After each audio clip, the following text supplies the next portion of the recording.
High বন্ধুরা, দেখো বিকেলবেলা একটা ছোট টিফিনের না রেসিপি নিয়ে চলে এসেছি। তার জন্য আমি পেঁয়াজ নিয়েছি, আলু গ্রেট করে নিয়েছি, আলুর পকোড়া করব। অল্প করে লঙ্কা নিয়েছি, যে যেরকম খাবে সেরকমভাবে লঙ্কা নেবে। নিয়ে আমি এগুলোকে একসঙ্গে মিক্সড করব।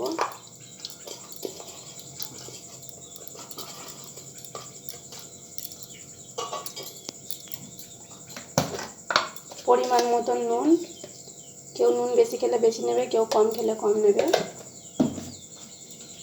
বেসনটা দিয়ে আমি ভালো করে মেখে নেব।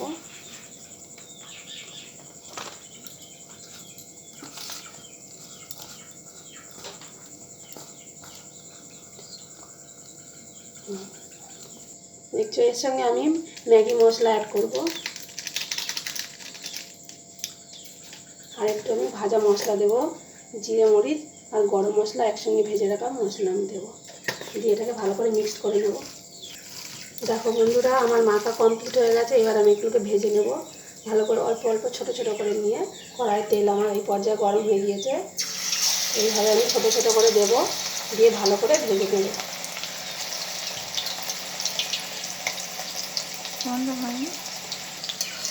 দেখছো বন্ধুরা, আমার লাল লাল হয়ে এসছে। আমি উল্টে নিচ্ছি একবার। দেখছো বন্ধুরা, আমার এটা ভাজা হয়ে গিয়েছে। এবার আমি এটাকে তুলে নেব। দেখছো, আমার ভাজা রেডি হয়ে গিয়েছে। এরকমভাবে সস দিয়ে খেয়ে দেখবে, বিকেলের নাস্তা খুব ভালো লাগবে। দেখতে থাকো বন্ধুরা।